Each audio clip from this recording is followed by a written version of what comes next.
Covering news where you live, this is 5 News. Thank you for joining us here for the latest news and weather where you live. I'm Joe Ellison. We're hearing from the Immigrations and Customs Enforcement on the release of a Springdale man who was detained earlier this month. Remember, newlyweds Megan Taylor and Cesar Acosta were separated in Houston while returning from their destination wedding in Mexico. Well, ICE actually issued their first statement on this matter. They say Cesar was detained by ICE agents after a request from Customs and Border Protection. The statement went on to call Cesar being detained, quote, not appropriate, and he was released. But they didn't say anything further. Returning there to the Northwest National Airport, that was yesterday. 5 News was at XNA when the newlyweds were reunited. You see the video right here. It's a story we've been following all week after learning that he was detained, also who is a permanent U.S. resident and has called Northwest Arkansas his home since he was a child. His wife tells us it was over a misdemeanor that happened the night of his senior prom that led, but has since been resolved. All right, before we get to other top news of the day, let's check in with meteorologist Zach Scott. Zach, we're heading into the weekend, and it looks like it might be a bit chilly. Yeah, it's still going to be cool. Your Thursday, your Friday, right? This is the coolest for us here as the colder air filled in behind the cold front Thursday morning. I think as we work through Saturday and Sunday, temperatures slowly going to start warming. We're going to try to get more into the 50s and then more 60s on Sunday. We're going to have plenty of clouds around. We're also going to have some rain chances lingering through the weekend. Now, as we get into early next week, Monday, Tuesday, Wednesday, that definitely looks to be more similar to what we saw earlier this week, where we've got 60s, 70s. Clouds will slowly build through midweek, and then the next cool down similar to this week coming as we get into next Thursday. So chilly again for your Friday like it was Thursday, 40s for highs, and we're looking at clouds thickening up from south, southwest off towards the northeast. We've seen more broken skies and sunshine mixing in to kick off your Friday. Clouds should overall increase across the area. Breaking down rain chances by regions, I think northwest Arkansas, 10-20% chance of a shower as we go more later into the afternoon and evening hours. We'll have that first chance a little bit earlier across the River Valley into the Ouachitas. We'll go 30-40% chance as we work through the day for a hit or miss shower or a sprinkle out there for you. Future Track Radar's doing a good job. We've had showers and thunderstorms mainly just to the southeast of our area, but we've had some showers in Scott and Logan County overnight, early Friday morning. Look, as we go through the afternoon, you see how the green starts to spread out across the area. That's because, one, the model here is picking up on moisture increasing from south to north. We're starting out with a lot of dry air in northwest Arkansas to start the day, but as we go in the afternoon and evening hours, moisture will increase north, and the chance for these spotty showers will continue to spread, and then we'll keep that spotty shower chance around as we go overnight into Saturday morning. Mostly cloudy skies, 30s, 40s. Some patchy drizzle or shower. Tracking our next storm system hanging off the California coast today. We're making its way towards us. It won't arrive till Sunday. Between now and then, we're just going to stay in this active pattern. As we go through Saturday here, the chance for some spotty showers will be there. We're going to be tracking likely a batch of some rain moving in from eastern Oklahoma, parts of the River Valley, northwest Arkansas, late afternoon, evening. We'll watch that, maybe a few downpours there and a rumble of thunder, and then some patchy drizzle, a stray shower overnight into Sunday morning. Then as we go through Sunday, you see these green dots just kind of popping up everywhere. We're just staying in this pattern here, enough moisture that some off and on showers and sprinkles and drizzle will remain possible through your Sunday. Storm system I just showed you off the California coast, it moves towards us. Storms develop in the Texas-Oklahoma panhandle Sunday afternoon, to form into a line of strong to severe thunderstorms Sunday evening. By Sunday after midnight, we'll start to approach the Arkansas line. Our thinking right now is that it will weaken as it moves towards us, but the top threat as it gets closer to the Arkansas state line will be for some damaging winds. The best chance for severe weather highlighted more central and western Oklahoma Sunday afternoon. So if you're going to be out that way, make sure you're weather prepared and weather aware. We'll keep you updated throughout the weekend. Joe?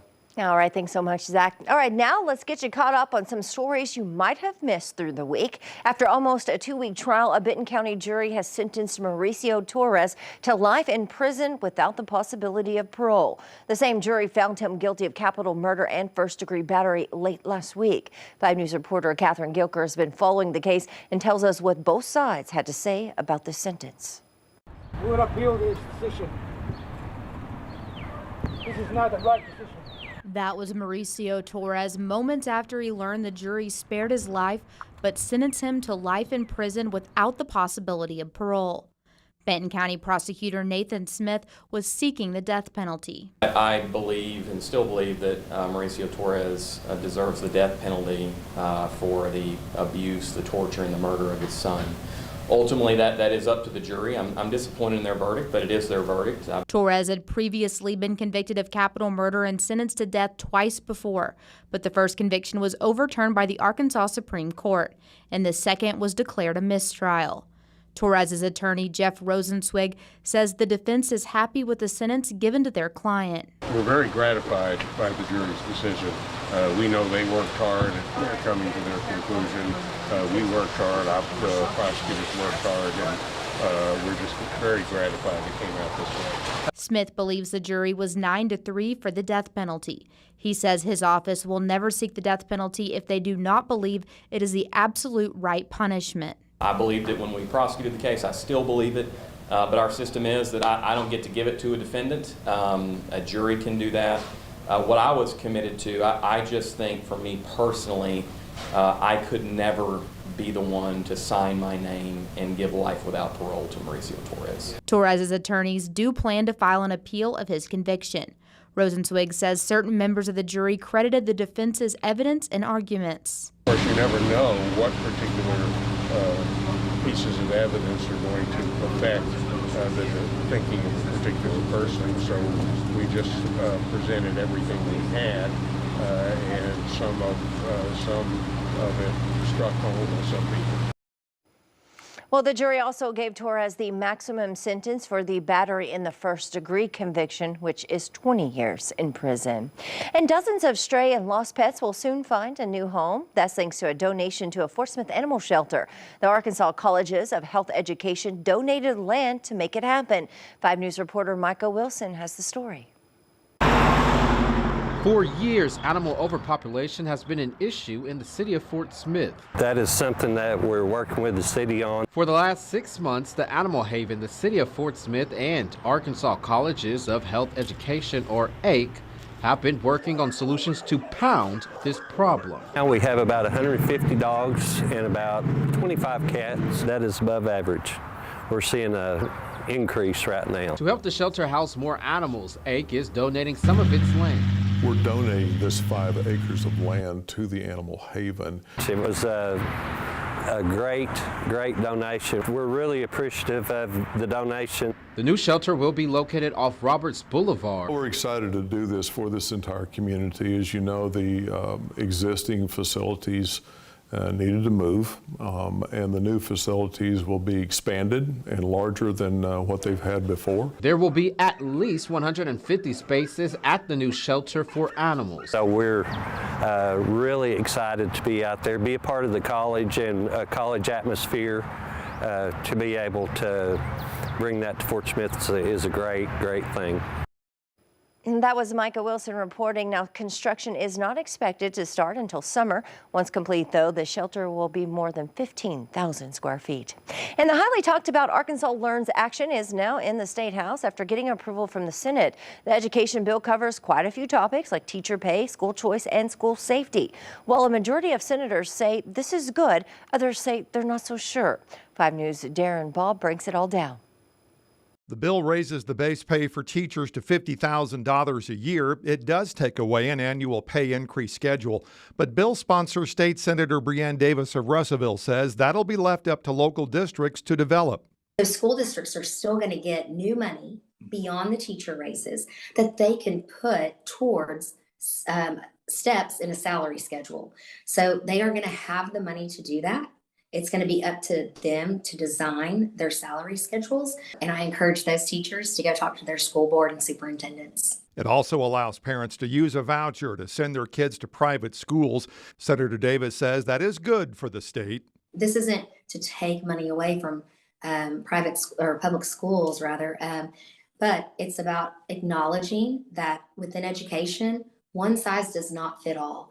Families and kids, they are going to choose public schools because we've got a lot of great public schools across our state. That part of the bill, though, has Fayetteville Senator Greg Leding a bit concerned. I know a lot of people talk about how, this is going to allow parents and students to choose their schools.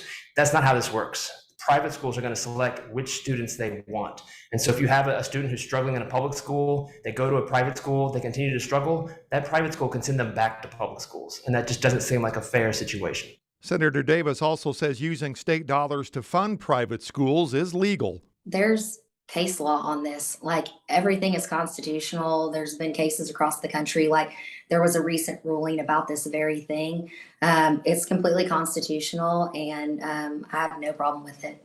Both senators agree this bill overall is good for the state. There's a lot to like in the LEARNS Act, including raises for teachers, although I have a few issues with how those are structured, but with supports for improving literacy rates in Arkansas, tutor programs, all kinds of little programs I think are going to do a lot of good if they're implemented in the right way and properly funded. So many parts of this bill are about recruiting new teachers and retaining the talent that we have. And you can just go through that list of all the things we're doing for recruitment. And it's a huge deal. It's a huge investment in teachers. Well, Senator Davis also points out the bill improves school safety and security and has been introduced in the House. It will be heard in a House committee come Monday. Well, thank you for joining us here for the latest news and weather where you live and getting caught up on some of the stories you may have missed. I'm Jo Ellison. Have a great weekend.